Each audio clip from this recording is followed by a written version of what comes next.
Mr. District Attorney, starring David Bryan. Mr. District Attorney, champion of the people, defender of truth, guardian of our fundamental rights to life, liberty, and the pursuit of happiness.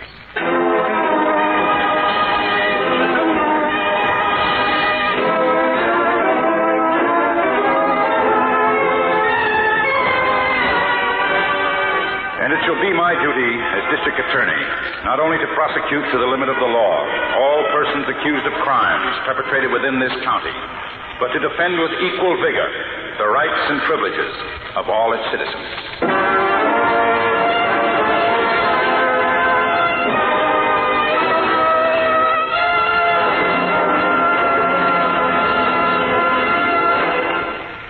This is David Bryan.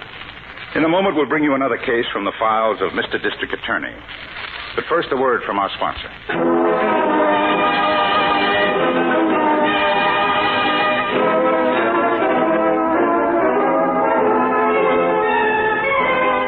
And now, here is our star, David Bryan, as Paul Garrett, Mr. District Attorney.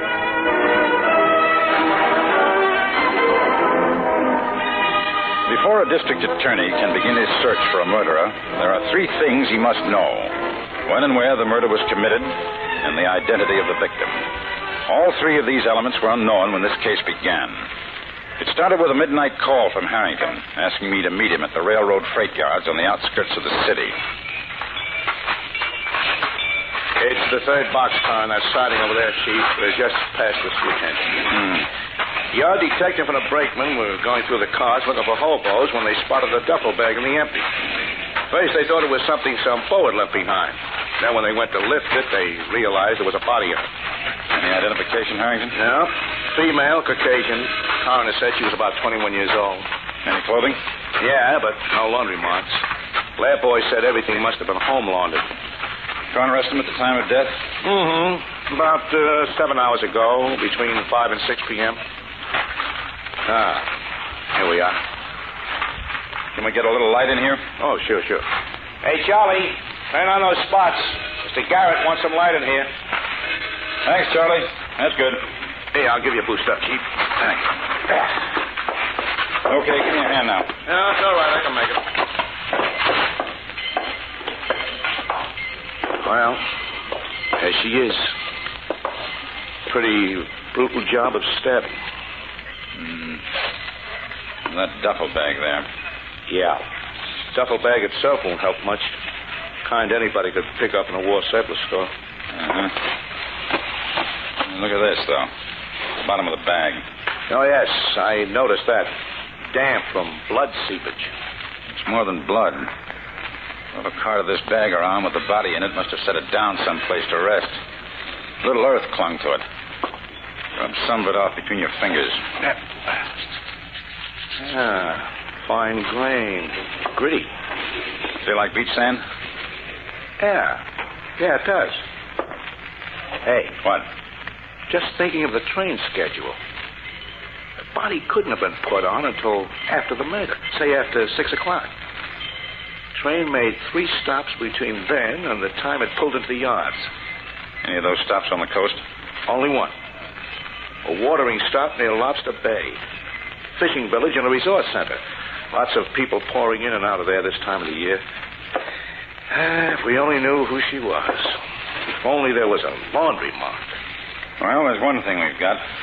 What? Her shoes. Cheap make. Could have come from 1,000 stores all over the country. Yes, but these were repaired recently. If we could find the shoemaker who fixed them, he might recognize his work. We'll take these with us. Leave the rest for the lab. What's our first move? In Lobster Bay. Have the lab boys prepare a photo of her. Maybe we can get on identification.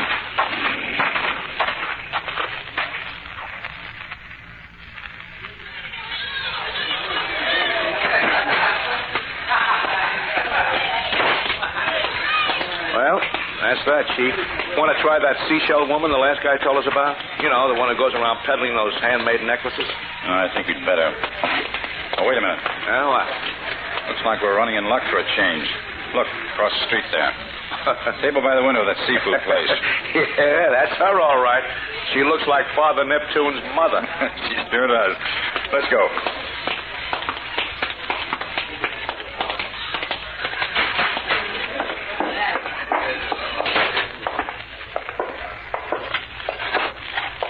Hello. Mind if we sit here? You want to buy a necklace? Your loved one will hear the whispering of the sea, the secrets of life, for $1. I'm afraid we're more interested in the secrets of death. The girl's death. Show the photograph, Harrington. Yeah, right. You ever see this girl before? Well, did you? It's important. She's been murdered. Oh, she should have bought a necklace. The sea would have warned her. Then you have seen her? Yes, once. Where? At the bus station. With a man. Do you know who the man was? No. What took you so long to make up your mind? Did you know him or didn't you? No. Can you describe him for us? Neither light nor dark, neither tall nor short. Part of the sea of humanity, like any other part. Thanks. Buy a necklace. Each shell has 1,000 years. But none of them has a mouth. Come on, Harrington.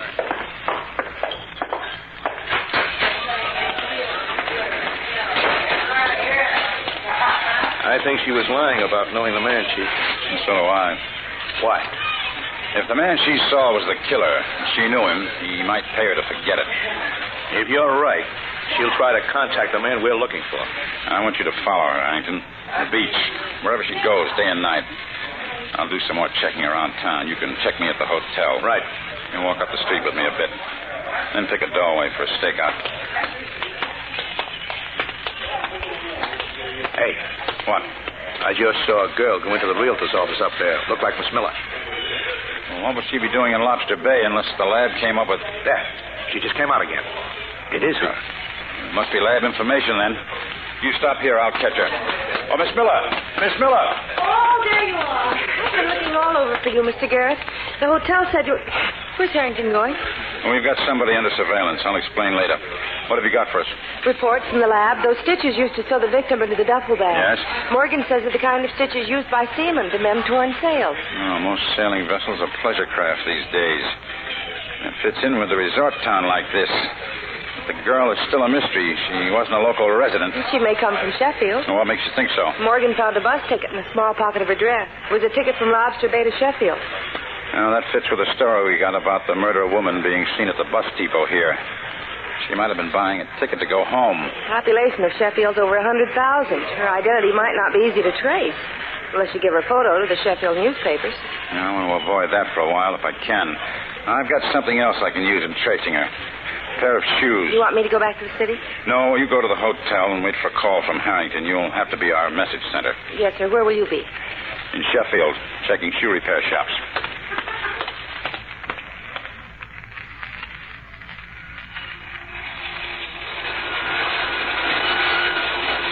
You want to know if I ever see these shoes before, that's right? Yes, you're the fifth place in Sheffield. I've tried. Why you want to know? It's police business. Here are my credentials. Oh, you're the district attorney, huh? I vote for you, you know that? Oh, thank you very much.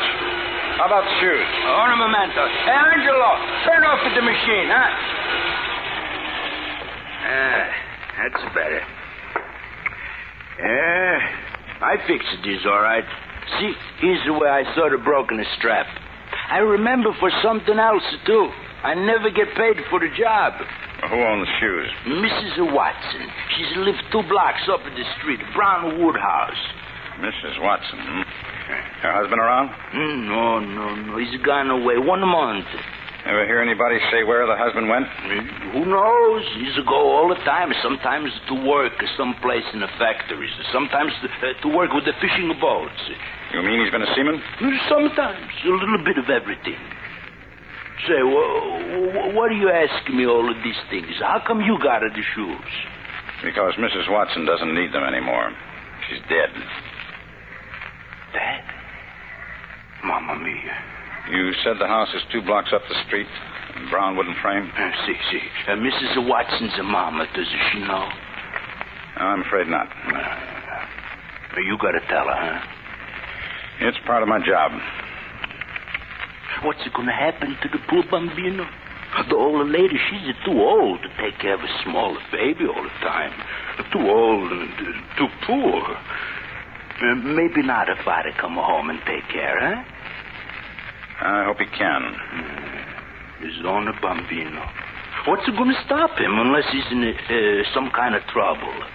Is he in trouble? That depends whether or not he sewed up the top of a certain duffel bag. Thanks for your help, Mr. Skinelli. Oh, sure thing.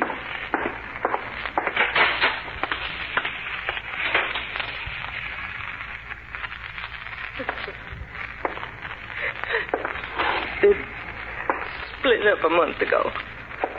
Wasn't the first time. Then last week her husband wrote to her from Lobster Bay. Said he was sorry. Wanted my daughter, Helen, to come and meet him. I thought she was there with him. It seems that she was, for a while. Can you give me your son-in-law's full name and description? Herbert Watson's his name. But they call him Bud. Herbert Bud Watson. How tall would you say? Somebody at the door. You want me to answer it? No, I'll call out the window and send them away. I don't want to see anybody now. What's the matter? What is it? Come on, somebody, open the door. It's him. It's my son-in-law, Bud. Looks like he's saving us a lot of trouble. Better open the door, ma'am, and let him in.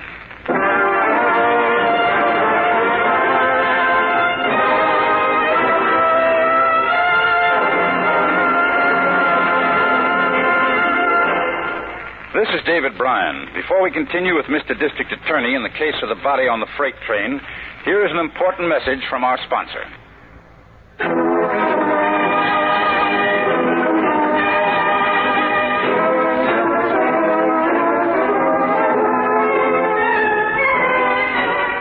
And now back to David Bryan, starring as Paul Garrett, Mr. District Attorney.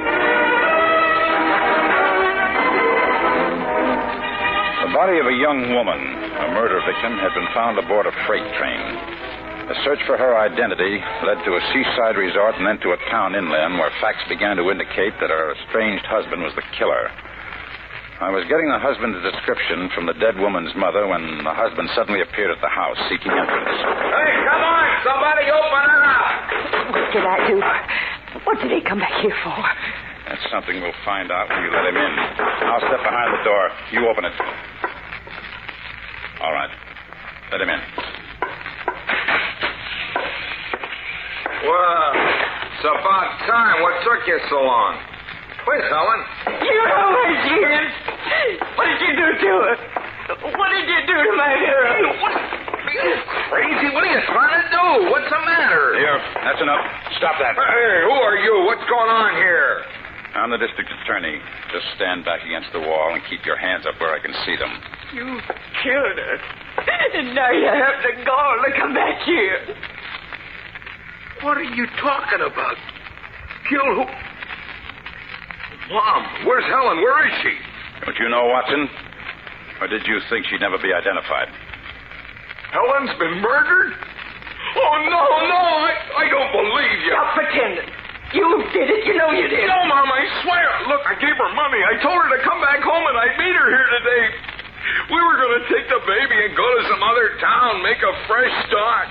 How much money did you give your wife? $400. Well, that's a lot, all right. Where did you get it? Come on. Lobster Bay. How? Shaking down tourists who were fishing without a license. I pretended to be a game warden. Worked the same thing once before 2 years ago. Now you know. Who else knew? Rosie? The old woman who sells the shell necklaces? Yeah, she knew all right. She hadn't had more money. I had to pay her off. The same way you paid her off to keep her quiet after you killed your wife? I tell you, I didn't kill her. If Rosie says I did, she's a liar. She hasn't said anything yet. But we're going back to Lobster Bay. Maybe seeing you in custody will loosen her tongue a little. Start moving.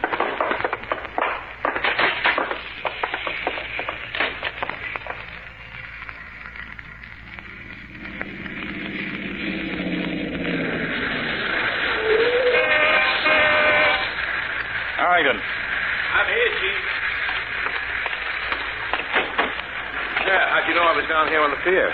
Miss Miller told me she'd seen you and Rosie from the hotel window just before dark, walking down here toward the pier. Where is Rosie? Well, yeah, that's her, out there on the beach with the flashlight.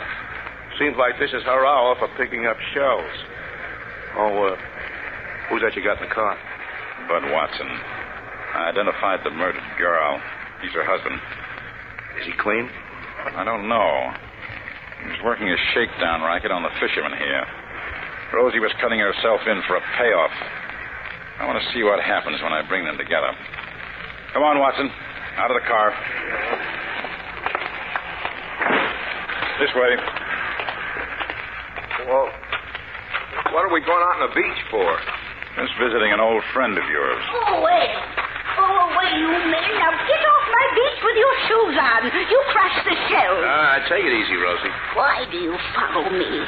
All day you've been following me. Light your flashlight, Harrington. Right.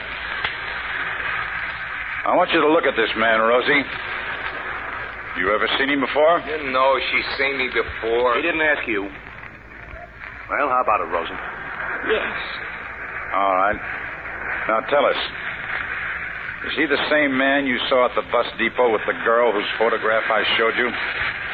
Yes. Same man. At the bus depot? But she's lying. I was never with Helen at the bus depot. You hear that, Rosie? That means one of you is lying. Well, I'm not lying. You old hag. What are you trying to do? Oh, you don't get to take it easy. Do you own a knife, Watson? Yeah, but I never used it. I didn't ask you that. Where is it? With my things, where I've been staying. A shack I rent about a quarter of a mile up the beach past the end of boardwalk. I'll show you. We'll find it. You've been walking around loose long enough. We'll have a look at your place after we get you behind bars in the local jail. Let go with you, mister, so make it easy on yourself. All right. Start walking.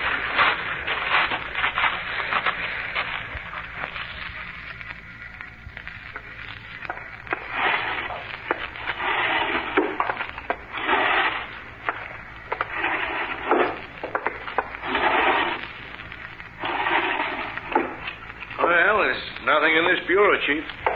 Yeah, the footlocker here. Hinges are rusted from the salt air. Help me open it. Yeah. You know something? I can't figure why Watson won't admit it if he was at the bus station with his wife. That wouldn't hurt him. No, it wouldn't. That's why I think he's telling the truth. And Rosie must be covering up for something. Chris, top of the locker's coming.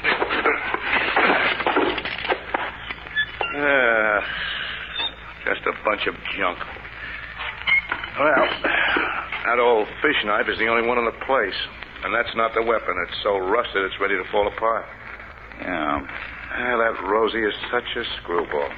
I should have stayed with her. It's too late for that now. If she's collecting anything, she... Mr. Garrett. That's Miss Miller, Chief. Oh, Mr. Garrett. Miss Miller, what's wrong? It's Rosie, the necklace woman. There's a crowd down the beach with torches. What's happened to her? She's been murdered. They said that somebody cut her throat. What? Let's get out there, Harrington.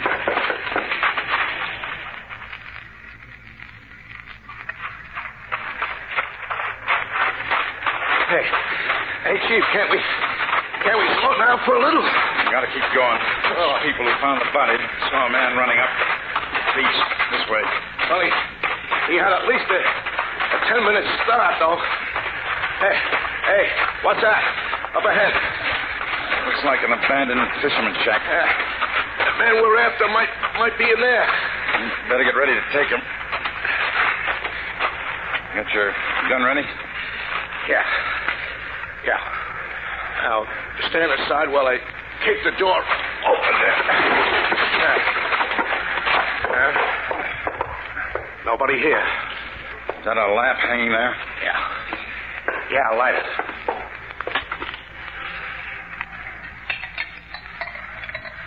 Yeah. Pretty clean place for a shack like this. Yes, it's too clean. Floor's been scrubbed recently. Scrubbed hard. You mean in case there might have been any blood around? Mrs. Watson might have been killed in a place like this. And two other things. What? Whoever was living here was mighty handy with a knife. Look at the inside of the door. Circle drawn on the wood. The wood is full of deep gouges where somebody practiced throwing a knife. Yeah. Good aim, too. All the marks inside the circle. Yeah, take a look at that cord. The one that's suspending the lamp you lit. Hey, that's a seaman's knot. Yes, and the cord itself is just about big enough to be the draw cord from a duffel bag. The seaman we've been looking for was here, all right. And it couldn't have been Watson, Chief. Rosie was alive when we jailed him. You think it might have been an old shipmate of his? Let's go ask him if he remembers one who was handy with a knife.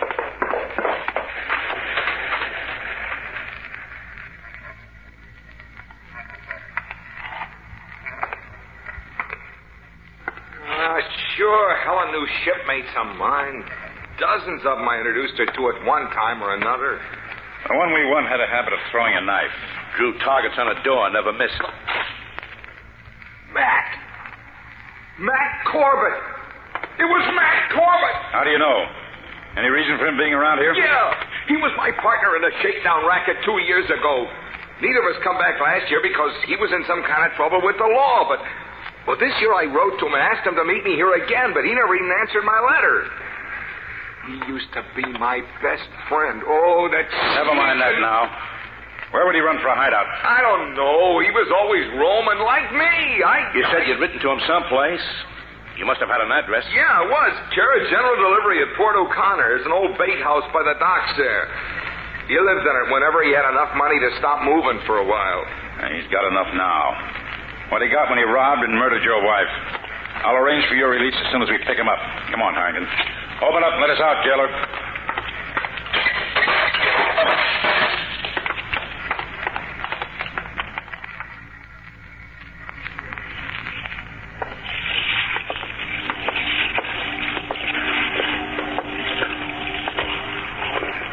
There's nobody inside, Chief. Can see through the window. He isn't here. You going to stake out and wait? Yes. Our car's out of sight where we left it. He won't spot it coming along the wharf. Well, that's a break. The door isn't locked. Fine. We can wait inside.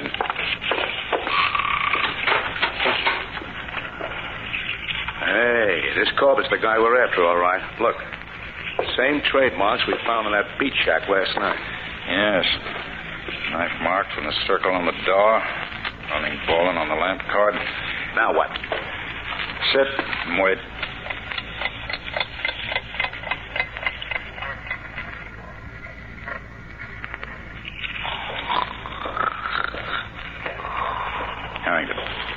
Harrington, wake up. What? Somebody's coming along the wharf. Oh. Dark out. What time is it? Almost midnight. Steps are coming closer. It must be Corbett. Nothing to bring anybody else down here at this time of night. Heading this way, all right. Let him get all the way inside before we jump him. And remember, he's got a knife handy with it. I know.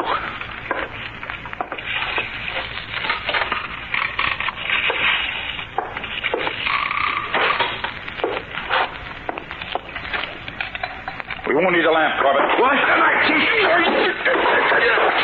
Flashlight, Chief. There. Can you handle him? I got him. Stop struggling, Corbett. You... No! My arm. You broke my arm. No, just wrenched your shoulder. Oh. Keep you from throwing knives for a while. Come on. Get up. Oh. We could use that lamp now, Chief. Now, light it. Good thing you tackled him when you did. I felt that knife whizzing past my ear. Look, buried in the wall, a good inch. Whoa, what are you guys looking for here? What are you, a couple of crooks? Not that you don't know better than that, but just to make it official, I'm the district attorney, and we just dropped in to place you under arrest for the murder of Helen Watson and old Rosie up at Lobster Bay. You watch your shoulder, friend. You want to cuff him, Chief? No, Harrington. I can see by the expression in Mr. Corbett's eyes that you've convinced him of the folly of resisting. when he no longer holds a knife. Our car is about 2 blocks past the wharf, Mr. Corbett. May we offer you a lift into the city?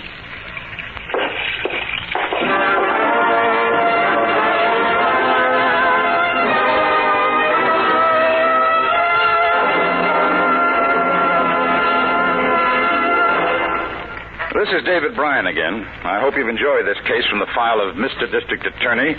I'll be back in just a moment after this message from our sponsor.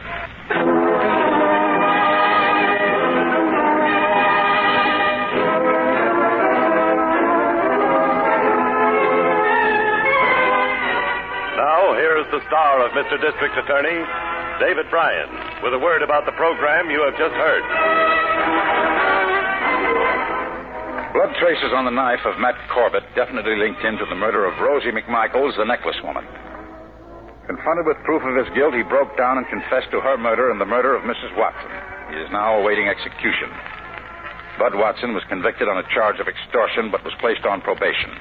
Now, this is David Bryan inviting you to join us when we present our next case based on the facts of crime from the files of Mr. District Attorney. Mr. District Attorney was originated by Phillips H. Lord.